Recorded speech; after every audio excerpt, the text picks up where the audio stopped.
Good. So I'm Professor Green, and now we'll start with part 2 of our chapter on diversity. We're going to start with a slide called Equal Employment Opportunity. And this is slide 22, and we're on page 360 of your textbook.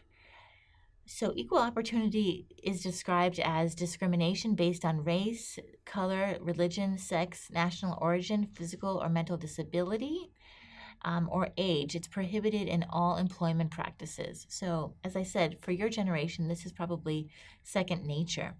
And so, how can the government help when we talk about employment opportunity? Government contractors must have written affirmative action plans detailing how they are working positively to overcome past and present effects of discrimination in their workplace. So if you work for a large general contractor, a construction contractor, and you have a project at LAX, for example, you are now considered a government contractor, and you are required to have affirmative action in your and so that you're able to give you're required to give work to minorities. The next slide here talks about how women and men must receive equal pay for performing equal work, and employers must not discriminate on the basis of pregnancy, right? So this picture here is about women being on top, right? So that they have equal rights in the workplace, and that just because they potentially might become pregnant and need to take a break from work, you can't discriminate against them, that they should have the same opportunities as men to have leadership positions in the workplace. What exactly is affirmative action? So the purpose here is to reduce job discrimination by encouraging companies to take positive steps to overcome past discriminatory employment practices. But as I said at the beginning of this chapter, right, it can be very much controversial. Let's get into it. What exactly is affirmative action? So the backers of affirmative action argue that these programs provide an important tool for achieving equal opportunity. Women and minorities continue to face discriminatory barriers, and affirmative action levels the playing field, they say. But critics of affirmative action say it's inconsistent with the principles of fairness and equality. That in some cases, one group could be unintentionally discriminated against in an effort to help another group. And these programs can actually stigmatize or demoralize the very groups they are designed to help. So an example that they gave in the book where 2 Black officers were promoted, police officers, even though they had lower scores on their police officer exam than a white officer. And so the white officer sued because he just felt he was being reverse discriminated against. And he won, right? Because we can't have, people going into roles that are not necessarily qualified. And when we talk about stigmatizing these very groups, these groups, that is, if a Hispanic supposedly gets into a role and then he feels like he not necessarily should be there, but he's only there because of affirmative action, then people can be, have the culture and the society can have prejudice against him. And so we want to make sure that we are creating opportunities for these people, but also being fair. So there are a handful of federal laws and executive orders that prohibit job discrimination. And these are enforced by the EEOC, the Equal Employment Opportunity Commission. So as you can see, there are a handful of different acts that have helped to decrease discrimination in the workplace. And even though there is a lot of criticism and there's a lot of lawsuits and feedback about this whole process, in the big picture, right, we are moving forward when it comes to diversity in the workplace. So let's now talk about sexual harassment. So what happens when somebody feels, either a man or a woman, feels that they have been sexually harassed in the workplace? So government regulations, right, ban sexual and racial harassment. And it occurs when an employee, woman or man, experiences repeated unwanted sexual attention, On-the-job conditions are hostile or threatening in a sexual way, and it includes both physical conduct, suggestive touching, as well as verbal harassment. And it can also occur if a woman's company's work climate is blatantly and offensively sexual or intimidating to employees. So we've seen this so much, right, with the Me Too movement, and so many, mostly women, are stepping up to say that they have been harassed in the workplace. So again, after the last couple of years, this is very mainstream, and as one of my students said just yesterday in class, he can't imagine ever engaging in that type of sexual harassment because it's just so forbidden in the workplace, right? We just don't even hopefully can't encounter these ideas any longer because it's so taboo, I guess you can say. And the U.S. EEOC, as we just mentioned, the Equal Employment Opportunity Commission, they are empowered to sue on behalf of victims. So sexual harassment cases are settled in arbitration hearings, so the amounts paid are not made public, so if the victim feels empowered or qualified to go forward and sue if they feel that they have been harassed, and that they won't have all of their information displayed all over the media, and they feel safe moving forward with their sexual harassment claim. So I thought that was super interesting. I'd never heard of that before. What about racial harassment? What is this all about? This is obviously illegal as well, and under Title VII of the Civil Rights Act, again, under the EEOC guidelines, ethnic slurs, derogatory comments, and/or verbal or physical harassment based on race are against the law. And if they create an intimidating, hostile, or offensive work environment or interfere with an individual's work performance. So we want to make sure, right, as we see here at LMU, we're very serious about racial harassment, and we take it very, very seriously. So again, that's another thing that I feel that this generation is so much more aware of than previous generations, and that is quickly being eradicated, hopefully, in the workplace. And so we can finish the chapter with how an organization can help prevent the sexual and racial harassment. So here we say that the Supreme Court ruled that companies could deflect lawsuits by taking two major steps. They develop a zero-tolerance policy on harassment and communicate it clearly to employees, which in most companies that I've seen that happens, and also establishing a complaint procedure, including ways to report incidents without retaliation and acting quickly to resolve any problems. Right? Companies that took such action would be protected from suits by employees who claimed harassment but had failed to use the complaint procedure. Right? So excellent efficiency of operations there. So you have an employee that starts to sue, but they didn't file a complaint. They really don't have much to stand on. So really important to set up these complaint processes so people have a way to make their complaints before they get to that place where they feel like they need to sue. What can businesses do, and diversity inclusion policies and practices? So how can they encourage diversity? Actions companies can take to manage diversity and promote inclusion effectively is articulating a clear diversity mission, set quantitative measures, and hold managers accountable. Right? Those are what gets measured gets managed. So those are really three key ways to making sure that it's implemented correctly.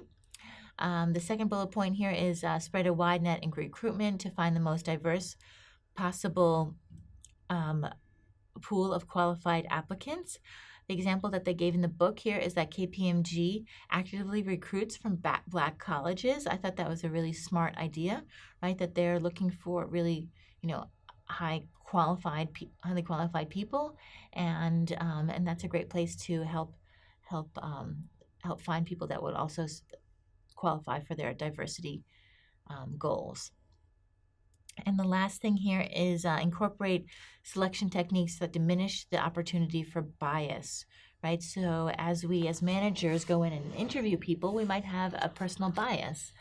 So we want to make sure that people who are hiring and doing interviews are trained on what bias is. And also there's a company called Gap Jumper. This was a really interesting idea that the the person who started Gap Jumper, he was Indian, I believe, by descent, and he didn't have a formal education, but he had worked for many years, and he felt he was being discriminated against because he didn't have that formal education. And so he set up a website where people can go in and take tests for their how qualified they are for certain roles, and that companies then can hire those applicants based on their test results and not based on their formal education, so that people are not discriminated against in the hiring process. Before we leave this slide, I also want to mention BMW. They've done a really nice job of measuring the percentage of women and held hiring managers accountable for hiring women as well. And as BMW is a German company, and as we saw in a couple slides ago, that Germany has really moved forward in requiring that 30% of the board of directors have women on their boards. Great, so let's move on to the next slide. Another slide on what businesses can do when we talk about diversity and inclusion. Actions companies can take to manage diversity and promote inclusion effectively. This is identifying promising women and persons of color and provide them with mentors and other kinds of support.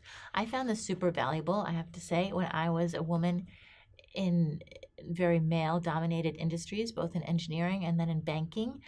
In all of my companies, bigger companies at least, that I've worked for, there was always been a society or a group of females in that organization, and we would meet usually like at lunchtime once a month, and there would be senior female managers there to help mentor us and talk to us about how the opportunities are there for females, and that we are supported by them. So I, throughout my career, felt very supported by other females and other mentors.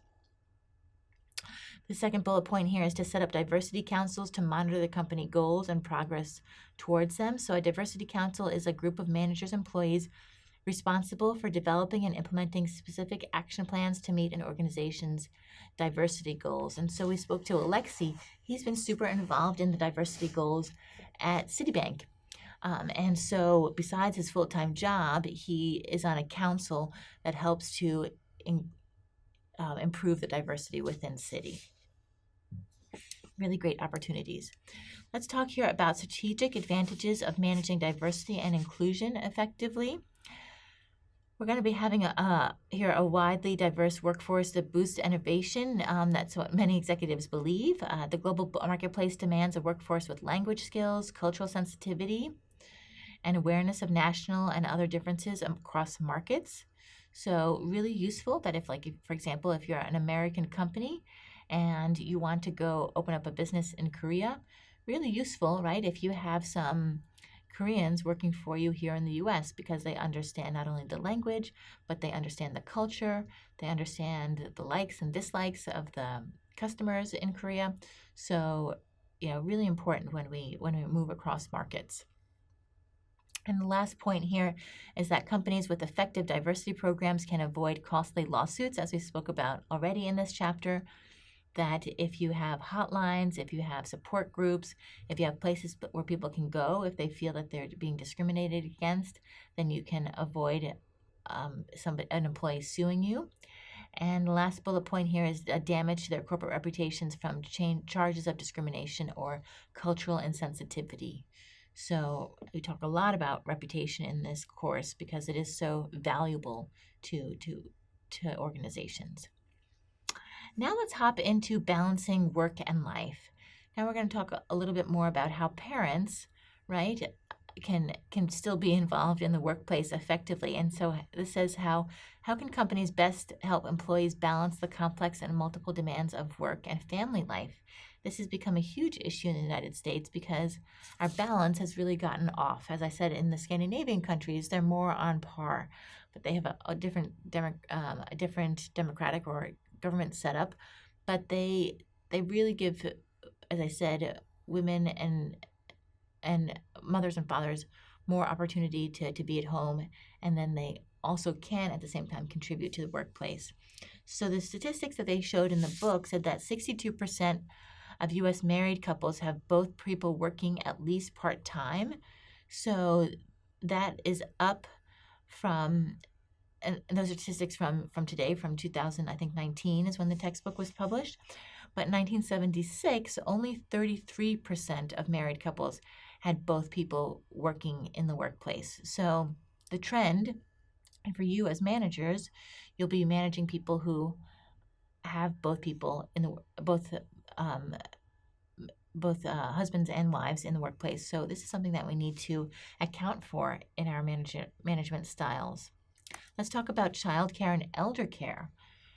So the types of programs companies can offer are childcare, right? Like LMU is a thought leader when it comes to childcare. For sure, we have a childcare center on campus. Elder care, companies can also offer that, and also parental and family leave.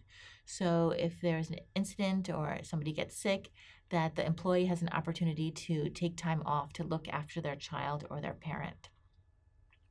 A major source of workplace stress for working parents is concern about their children. I can attest to that, right? That I try and set up my schedule at school when I teach, so when my child is in school, so that I don't have to run around looking for childcare for him.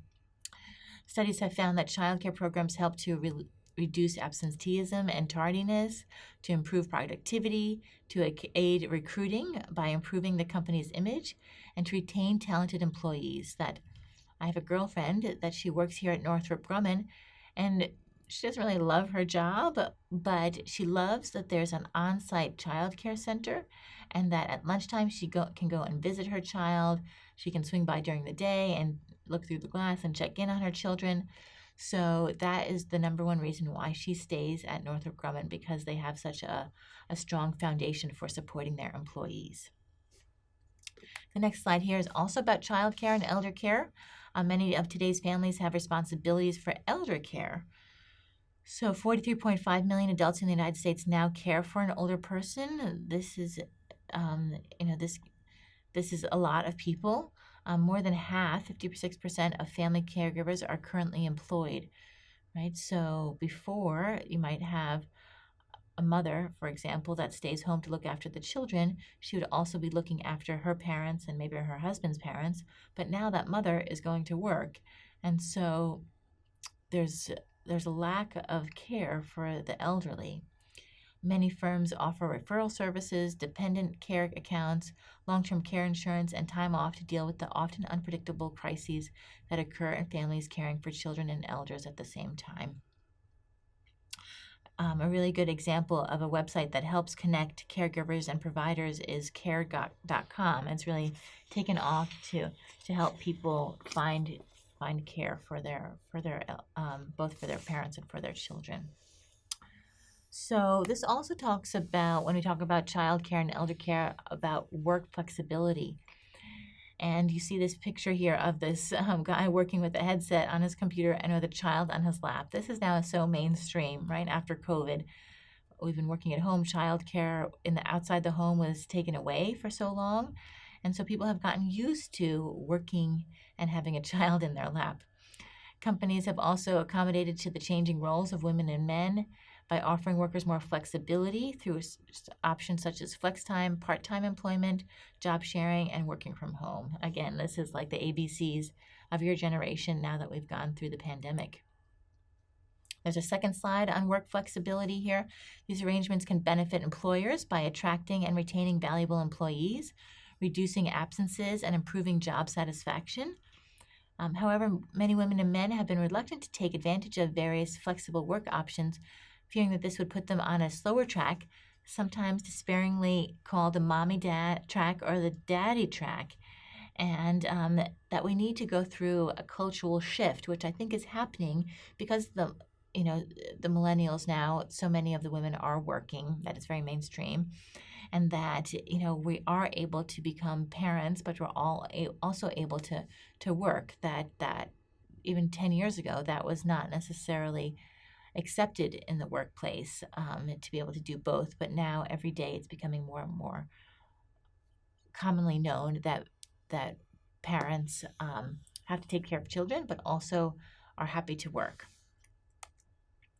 And the last piece about this chapter, we're talking about LGBT rights at work. So really important is to support diversity in this way.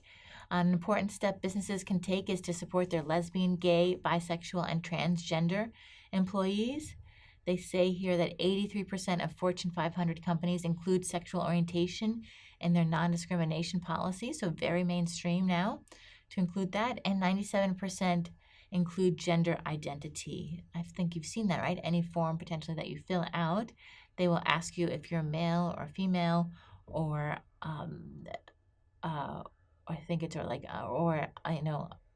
or prefer not to answer, etc. So there's really opportunity now for people to make their own choices, and for us to all respect these new identities. Capital One is a leader. I've seen this for sure, that I'd say even 20, 30 years ago, Capital One was already proclaiming that they are a leader when it comes to gay and lesbian rights. So really exciting to see that they have continued to be a leader in the financial services industry. Our last slide in this chapter is the family-friendly workplace. So I've spoken mostly about the bullet points here, but let's go through them just to make sure that they're clear. Firms that fully support both men and women in their efforts to balance work and family responsibilities.